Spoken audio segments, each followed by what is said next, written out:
आपने देखना शुरू कर दिए बिहार नेट 25। हमारे साथ पूर्व आईपीएस अमिताभ दास जी है। सर ठीक है ना सर? ठीक है सर। हाँ बेटर हूँ सर गिरफ्तारी हुई सर, क्या कहिएगा सर? ठीक है दिनों। देखिए, परसों यानी 13 फरवरी को जी। मेरे घर एक बहुत बड़ा रेड हुआ था। पुलिस का छापा पड़ा था, मुख्यमंत्री पलटू राम ने पड़वाया था। और पुलिस के छापेमारी के दौरान मुझे एक जहरीली सुई भोंक दी गई और उसके बाद मेरी तबीयत काफ़ी बिगड़ गई। मुझे रिबन अस्पताल में भर्ती कराया गया। आईसीयू में मैं था। रात भर जिंदगी और मौत के बीच झूलता रहा था। फिर डॉक्टरों की मेहनत से मेरी जान बची। उसके बाद जो पुलिस की टीम आई थी उसकी अगुवाई निशांत कुमार के मामा है, कोई मजिस्ट्रेट है, पटेल है, वही कर रहे थे। और उन लोगों ने निशांत कुमार के खिलाफ मैंने जितने भी सबूत जमा किए थे, कई सीडी थे और बहुत सारे कागज पत्तर थे, वो सारे सबूत उठा के चले गए, उन लोगों ने नष्ट कर दिए। और जब रेड हो रहा था उस बीच भी पुलिस अधिकारियों को फोन आ रहा था, लगातार सीएम हाउस से फोन आ रहा था, मुख्यमंत्री आवास से, कि कोई सबूत मतलब छूटना नहीं चाहिए अमिताभ दास के घर पर। तो साथियों, ये बहुत मतलब एक बिहार में बहुत, मैं क्या कहूँ, एक माफिया राज चल रहा है, मैं तो यही कहूँगा। देखिए, नीट छात्रा वाला कांड हुआ था, सब जानते हैं, 6 जनवरी को हुआ था। शंभू गर्ल्स हॉस्टल में जहानाबाद की एक लड़की रह के नीट परीक्षा की तैयारी कर रही थी, उसका रेप कर दिया जाता है, मर्डर हो जाता है और उसमें बड़े बड़े रसूखदार शामिल हैं। इसलिए पुलिस ऑपरेशन लीपापोती शुरू कर देती है। बार बार पुलिस यही रटती रहती है कि उसने आत्महत्या की है। सर आप जब अरेस्ट होता था आप चिल्लाते हैं कि फलना कुमार के बेटा के हाथ है, आप इसे अरेस्ट किया जा रहा है सर? जी बिल्कुल, अभी मैं वही तो कह रहा हूँ कि इस पूरे केस में मुख्यमंत्री नीतीश कुमार का जो बेटा है निशांत कुमार, वो मुख्य संदिग्ध है। और मैंने पिछले 1 महीना में निशांत कुमार के खिलाफ काफी सबूत जुटा लिए थे।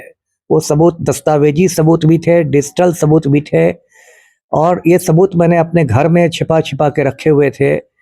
और मैंने कुछ सबूत तो अपना जो फ्रीज होता है, जो रेफ्रिजरेटर होता है, उसमें भी रखे हुए थे। कुछ जो जूतों का बक्सा होता है जिसमें मैं जूते अपने रखता हूँ, उसमें रखे हुए थे। और अचानक पुलिस ने घेर लिया मुझे। पुलिस अपने कमरे से नहीं निकलने दे रही थी और उसके बाद इन लोगों ने पूरे घर की तलाशी ली और फ्रीज में जितने भी सबूत रखे हुए थे निशांत कुमार के खिलाफ, सबको लेके चले गए। जो शू के बॉक्स में रखे हुए थे, कई सीडीज थे, कई ये थे, वो सारे ले गए और लगभग सारे सबूत नष्ट कर दिए गए। क्योंकि आजकल मैं सीबीआई डायरेक्टर से मिलने वाला था। दर्शकों को मालूम होगा कि सीबीआई ने इस केस की जांच शुरू कर दी है। सीआईडी ने अपना केस नंबर दर्ज कर लिया है 7S/26 और अब इस पूरे केस की जांच सीबीआई ने अपने हाथ में ले ली है। तो 1-2 दिन में ही मैं दिल्ली जाकर सीबीआई डायरेक्टर से मिलने वाला था और मैं कई दिनों से कह रहा था कि मैं सीबीआई डायरेक्टर से मिलने जा रहा हूँ सबूत लेके। सर जदयू के प्रवक्ता है नीरज सिंह जी का कहना है कि देने वाले थे तो पहले से क्या कर रहे थे? अरे वो तो जो नीरज कुमार है ना, उनका नाम तो लोगों ने निर्लज्ज कुमार रख दिया है ना। ये लोग तो पलटू राम के दलाल लोग हैं, है ना।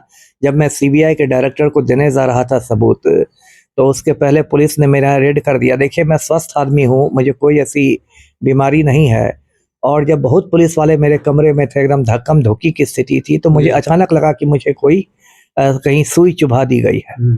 उसके बाद मेरी तबीयत बिगड़ने लगी, मेरे सीने में मतलब बहुत जोर से दर्द होने लगा और मुझे धुंधला धुंधला सब कुछ दिखने लगा, चक्कर आने लगा। तब मैंने पुलिस वालों से कहा कि मुझे तुरंत आप किसी अस्पताल में ले चलिए।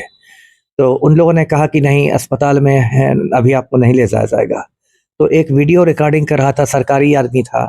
मैंने कहा तब मेरा आप लोग मृत्यु पूर्व बयान वीडियो रिकॉर्डिंग कीजिए, डाइंग डिक्लेरेशन की, मरने के पहले अमिताभ दास ने क्या कहा। उसके बाद वो लोग थोड़ा घबरा गए। जो मजिस्ट्रेट था, कोई पटेल, जिसने खुद को निशांत कुमार का मामा बताया था, उसके बाद ये लोग सब मुझे रिबन अस्पताल ले गए। उसके बाद रिबन अस्पताल के मालिक सत्यजीत से मुझसे मिलने आए। मैंने कहा कि मेरे पास पैसे तो अभी है नहीं, लेकिन मेरी जान पर खतरा, आप मुझे भर्ती कीजिए। खैर, रिबन अस्पताल ने बहुत सहयोग किया और मुझे आईसीयू में भर्ती किया गया। डॉक्टर मणिशंकर पांडे है, ऐसे ही हैं। तो उन्होंने फिर मुझे देखा और रात भर मेरा इलाज चला है। बहुत तरह के इंजेक्शन दिए गए, बहुत तरह की गोलियां दी गई। मेरा ईसीजी भी ठीक नहीं आ रहा था, जो हार्ट का ईसीजी होता है वो भी ठीक नहीं आ रहा था। सुबह में मुझे डॉक्टरों ने कहा कि आप सर आराम कीजिए घर में जाकर, और उसके बाद से मैं ये हूँ। लेकिन मैं फिर बताना चाहता हूँ बिहार के लोगों को कि मेरी जंग जारी रहेगी। अभी भी लगातार सीएम हाउस में मतलब साजिश चल रही है कि अमिताभ कुमार दास को किसी झूठे केस में फंसाकर जेल में डाल दो और जेल में इसकी हत्या कर दो।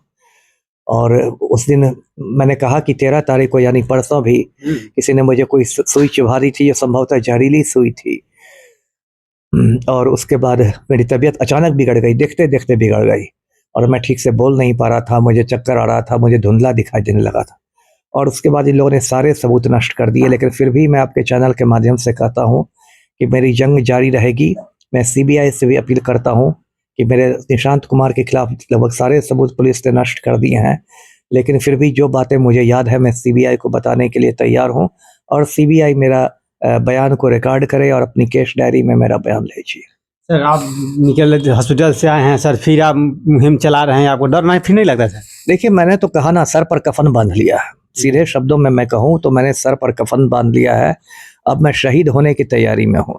जिस तरह परसों मुझे एक जहरीली सुई चुभाई गई और उसके बाद मेरी तबीयत बिगड़ गई, मेरे सारे भाई बहन अमेरिका में रहते हैं, उन लोग को बहुत चिंता हो गई। और ये लोग इतने घटिया लोग हैं, इन्होंने पूरा रिबन हॉस्पिटल के चारों ओर जैमर लगा दिया था, जिससे कि मैं अपने किसी परिजन से बात नहीं कर सकूं। बताइए, मैं कोई आतंकवादी हूँ? मैं कोई ओसामा बिन लादेन हूँ? मैं अपने परिजनों से, अपने भाई बहनों से क्यों नहीं बात कर सकता? यदि मेरी तबीयत बहुत ख़राब है, मुझे लग रहा है कि मेरी जान अब नहीं बचेगी, तो मैं अपने भाई बहनों से बात नहीं कर सकता क्या? लेकिन पलटू राम के आदेश पर, सम्राट चौधरी के आदेश पर पूरे चारों ओर रिबन हॉस्पिटल में जैमर लगा दिया गया था। कोई नेट वहाँ मिल ही नहीं रहा था, है ना, कोई कॉल वहाँ से नहीं किया जा सकता था। ये स्थिति आ गई थी। अब देखिए, ये लोग कितने बेशर्म हैं। मेरा मोबाइल इन लोगों ने जब्त कर लिया। क्या इनकी औकात है अनंत सिंह का मोबाइल जब्त करने की? अनंत सिंह माफिया डॉन है, उसको बेऊर जेल में मोबाइल रखने की मनाही है, लेकिन उसको मोबाइल की सुविधा है, वो अपने गिरोह का संचालन मोबाइल से करता है ना। और मतलब सबको पता है, लेकिन किसी की औकात है? क्या मुख्य सचिव की औकात है अनंत सिंह का मोबाइल जब्त करने की?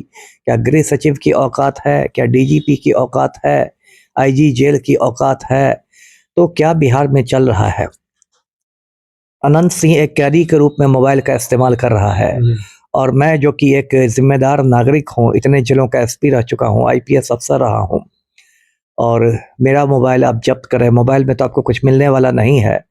आप जब्त ये कर रहे हैं, सोचते हैं कि इस तरह से आप मुझे डरा देंगे, मेरी आवाज़ बंद कर देंगे। कुछ सबूत मेरे मोबाइल में भी थे निशांत कुमार के खिलाफ, आप सोच रहे हैं कि वो सबूत आप डिलीट कर देंगे। तो ठीक है, मोबाइल की बातें डिलीट हो सकती है, लेकिन सच्चाई को कोई डिलीट नहीं कर सका है।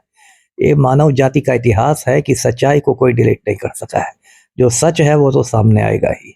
आज भले इन लोग की हुकूमत है और कोई निशांत कुमार के मामा पटेल जी आ जाते हैं और सबूत नष्ट करने लगते हैं और मेरा मोबाइल सीज कर लिया जाता सर है। जिस तरह से आपको घटना हुआ गिरफ्तारी, सर विपक्ष भी नजर आता है, क्या कहे विपक्ष को?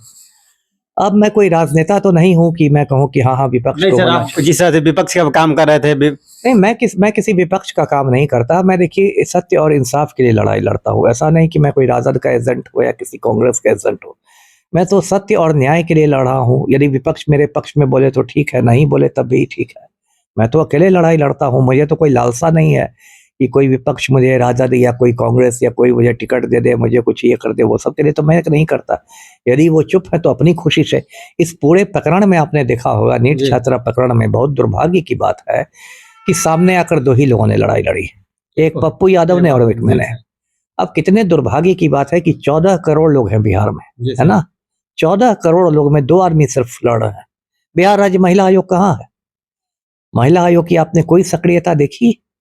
इतना बड़ा कांड हो गया, एक बेटी के साथ रेप हो जाता है, मर्डर हो जाता है।